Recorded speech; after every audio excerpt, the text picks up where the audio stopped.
అండి. ఎవరైనా ఈజీగా చేసుకోవచ్చు. ఇప్పుడు దీని తయారీ విధానం చూపిస్తాను. ముందుగా మనం గోబీ పువ్వుని ఇలా కట్ చేసుకోవాలి. అంటే ఈ సైజు పీసుల కింద కట్ చేసుకోండి బావుంటుంది. ఇప్పుడు ఇవి వేడి నీళ్ళల్లో ఒక 10 నిమిషాలు వేసి పక్కన పెట్టుకోండి.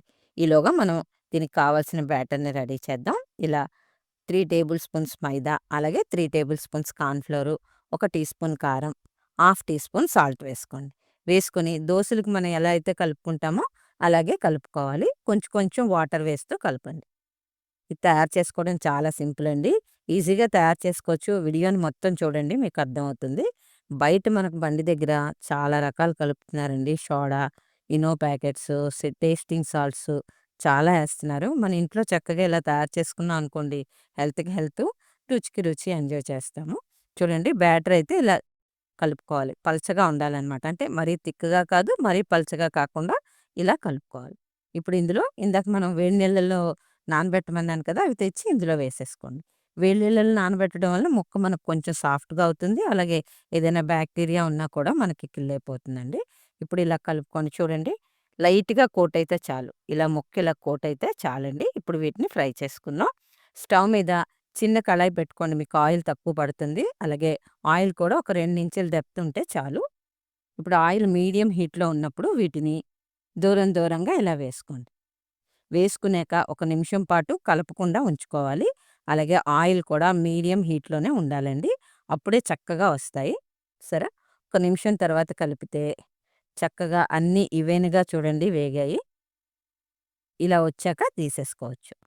ఇప్పుడు వీటిని ఒక బౌల్‌లోకి తీసుకోండి. అలాగే మిగతా వాటిని కూడా ఇలానే వేసుకొని చక్కగా ఒక బౌల్‌లో తీసుకొని ఒక పక్కన ఉంచుకోండి. ఇప్పుడు ఇదే స్టవ్ మీద వేరే కళాయి పెట్టుకోండి. కళాయి అయినా, పాన్ అయినా పెట్టుకొని ఒక 3 టీ స్పూన్స్ ఆయిల్ వేసుకోండి. ఆయిల్ కొంచెమే హీట్ అయ్యాక వెల్లుల్లి రెమ్మలు ఇలా సన్నగా తరిగి వేసుకోండి. ఇవి కొంచెం వేగాక ఇందులో ఉల్లిపాయ ముక్కలను వేద్దాం. ఇవి కూడా ఒక ఉల్లిపాయకి ఒక సైడ్ కట్ చేసి వేసానండి. కొంచెం పెద్ద ముక్కలు వేసుకోండి. దీంతో పాటు కొంచెం క్యాప్సికమ్. ఇవి కూడా ఆయిల్‌లో పూర్తిగా వేగవసరం లేదు. లైట్‌గా మగ్గితే చాలండి. ఇలా కొంచెం మగ్గిన తర్వాత ఇప్పుడు ఇందులో సాసుల్ని యాడ్ చేద్దాం. ఒక టీ స్పూను సోయా సాస్ వేసుకోండి. ఇది కంపల్సరీ వేసుకోవాలి. అలాగే ఒక టీ స్పూను చిల్లీ సాస్. అలాగే ఒక టీ స్పూన్ టమాటా సాస్. నేను టమాటా సాస్ ఉందని ఏసానండి. ముందు 2 వేసుకుంటే చాలు. అలాగే ఫ్లేమ్ సిమ్‌లో ఉండాలి సాసులు వేసినప్పుడు. చక్కగా ఈ సాసులు కొంచెంసేపు ఇలా వేగనివ్వండి. ఇలా కొంచెం వేగిన తర్వాత ఇందులో ఒక 4 టేబుల్ స్పూన్స్ వాటర్ వేసుకోండి. వాటర్ వేసుకొని చక్కగా మొత్తం అంతా కలపండి. ఒక్కసారి కలిపిన తర్వాత వీటికి సరిపడా కొంచెం కారం. ఒక పావు టీ స్పూన్ అయితే చాలండి కారం. అలాగే ఒక పావు టీ స్పూన్ సాల్ట్ వేసి మళ్ళీ ఒక్కసారి కలపండి. ఫ్లేమ్ అయితే సిమ్‌లోనే ఉంచుకోవాలి.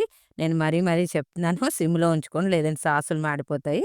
అలాగే ఒక టీ స్పూన్ కార్న్ ఫ్లోర్ తీసుకొని పల్చగా కలుపుకోండి. పల్చగా కలిపితేనే మనకు చక్కగా వస్తుందండి. కొంచెం తిక్కుగా కలిపితే మనకిలా ముక్కలుగా విడిపోతుంది. అలాగే వేసేటప్పుడు ఫ్లేమ్ కూడా సిమ్‌లోనే ఉంచాలి. ఇలా వేసుకొని చక్కగా కలపండి. ఇప్పుడు చూడండి సిమ్‌లో ఉండడం వలన చక్కగా మొత్తం అంతా కూడా కలిసింది. ఇలా చిక్కబడాక ఇప్పుడు ఇందులో ఇందాక మనం ఫ్రై చేసి పెట్టుకున్నవి వేసేసుకోండి. వేసుకొని సిమ్‌లోనే ఈ సాసులన్నీ కూడా ఈ ముక్కలు పీల్చుకునేంత వరకు వేయించుకోండి. చాలా వచ్చిందండి నాకైతే. టేస్ట్ మాత్రం అదిరిపోయింది. అలాగే నేనిక్కడ వెనిగర్ వేస్తారండి. నేను వెయ్యలేదు పిల్లలు తింటారని. దించే ముందు కొంచెం కొత్తిమీర వేసి కలుపుకోండి. చాలా వస్తుంది. ఫ్రెండ్స్ నేను చెప్పే విధానం, చేసే విధానం నచ్చినట్లయితే లైక్ చేయండి. అలాగే కొత్తగా చూస్తున్నోళ్ళు సబ్స్క్రైబ్ చేసుకొని చూడండి. చూడండి రెడీ అయిపోయింది. ఇప్పుడు వేడి వేడిగా ప్లేట్‌లోకి తీసుకొని చక్కగా తినేయటమే. Thank you for watching.